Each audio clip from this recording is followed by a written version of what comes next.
Tanya nih, arena Anda diskusi dengan Danantara semalam dijadikan ajang curcol Danantara ke Anda ya, untuk menekan saya kelihatannya. Nggak apa-apa. Tadi Bapak sudah cukup. Sudah cukup. Oh, udah. Terima kasih atas pertanyaan-pertanyaannya. Oh, ini kayak ujian PhD ya. Oke, saya akan jawab sedikit-sedikit aja ya. Yang bisa saya jawab, yang nggak bisa nggak akan saya jawab. Sebagian tertulis nanti. Dari PDIP, Pak Andreas menanyakan apakah ada macam-macam kan. Yang utama adalah apakah kita meningkatkan efisiensi. Kalau di pupuk kan kita sudah akan invest di pupuk ya.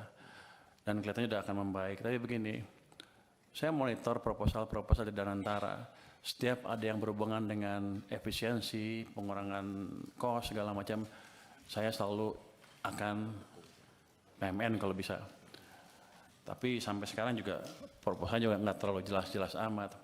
Jadi kelihatannya nih arena Anda diskusi dengan Danantara semalam dijadikan ajang curcol Danantara ke Anda ya, untuk menekan saya kelihatannya. Nggak apa-apa. Yang jelas gini tadi, apakah untuk energi terbarukan ada dari Pak ini kan jangka panjang sekali kan. Kebetulan saya beberapa minggu terakhir rapat dengan Pak Presiden dan Menteri SDM, ada desain untuk membuat PLTS menggantikan listrik yang ada sekarang. Investasi cukup besar, bisa mungkin sekitar 75 miliar dolar kalau jadi.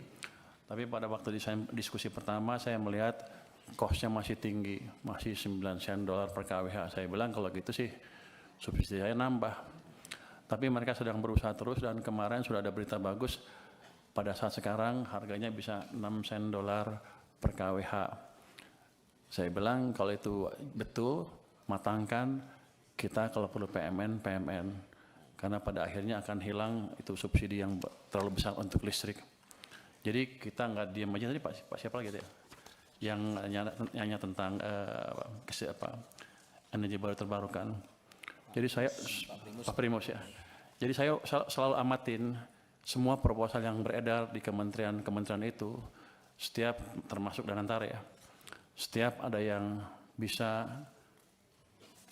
mengurangi biaya, kami akan ini secepatnya. Tapi kelemahan yang utama memang saya sadari juga di sini waktu saya kan baru minggu ketiga ya, yang nggak tahu semuanya sekaligus kan. Tapi saya tahu bahwa ketika mereka bilang ke saya, subsidi ditendang ke tahun depan pembayarannya, maksudnya kompensasi Pak. Kalau subsidi kita bayar ya, yang kompensasi kita tendang ke tahun berikutnya. Maksudnya apa? Ada proses yang lama, ini itu. Kan saya juga pernah di private sector kan. Saya ngerti juga itu cost of capital untuk perusahaannya jadi tinggi.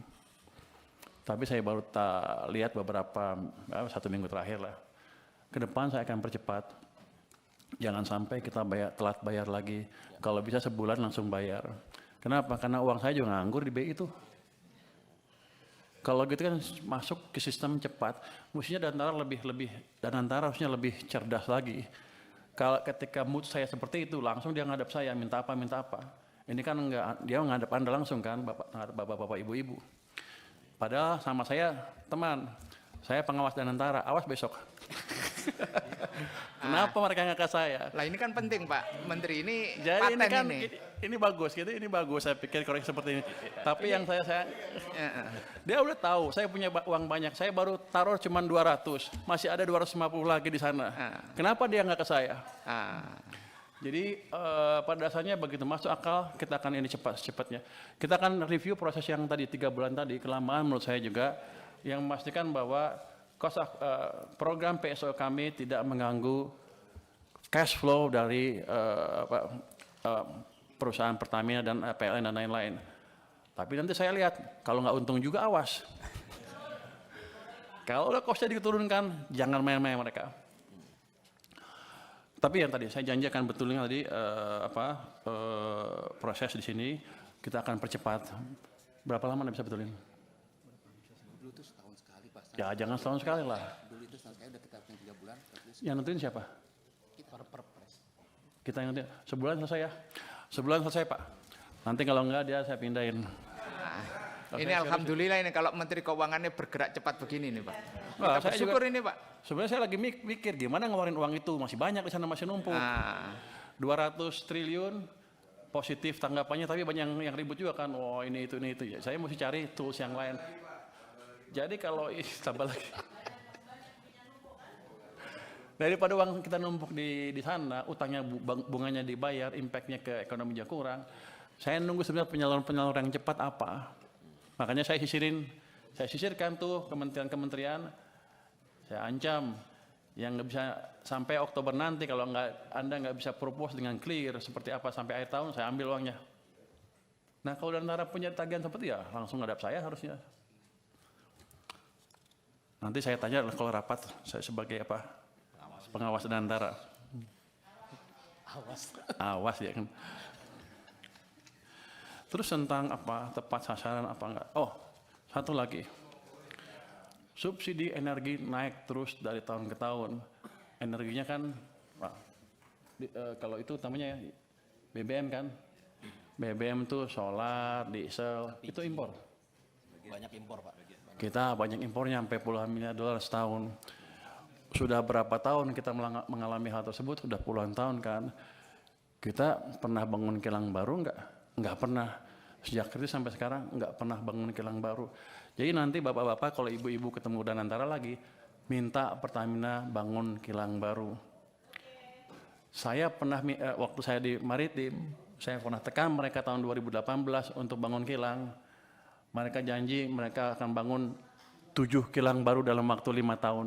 Sampai sekarang kan nggak ada satupun. Jadi Bapak tolong kontrol mereka juga.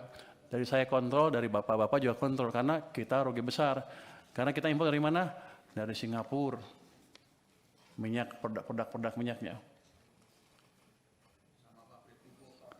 Pabrik pupuk juga. Jadi pada dasarnya kalau gitu sekarang saya bukan juru bayar saja. Saya akan masuk. Saya akan lihat mereka jalankan apa enggak proyek-proyek yang diusulkan. Kalau enggak kita potong uangnya juga Pak. Saya kan pengawas, saya ganti aja dirutnya. Artinya timbal balik. Jadi ini saya pikir masukan yang bagus sekali dari DPR. Gimana caranya kita memproduksi, tadi Pak Khairul Imam juga memperbaiki alat-alat produksi, termasuk menyediakan alat produksi yang baru yang selama ini kita gagal membangun. Jadi kilang itu bukan kita nggak bisa bikin atau kita nggak bisa bikin proyeknya, cuman Pertaminanya males-malesan aja. Saya pernah kasih ke mereka biar aja karena mereka jelek-jelekin saya kemarin kan. Saya pernah kasih tawaran ke mereka kalau nggak bisa bikin ya udah, ini ada investor dari Cina mau bangun kilang, Anda perlu beli 30 tahun, setelah 30 tahun Anda dapat kilangnya gratis. Pertamina bilang kami keberatan dengan usul tersebut karena kami sudah over capacity. Waktu itu saya kaget, over capacity apa? Kami sudah rencana bangun 7 kilang baru, satu pun nggak jadi kan? Mereka bilang, iya tapi ke depan akan jadi, sampai sekarang nggak jadi. Yang ada malah beberapa dibakar kan. Jadi tolong dari parlemen juga mengontrol Pertamina untuk hal tersebut. Jadi kita kerjasama. Tujuan kita sama sebetulnya mengurangi subsidi dan membuat subsidi yang ada pun lebih murah dan tepat sasaran. Jadi download Tribun X sekarang. Menghadirkan lokal menjadi Indonesia.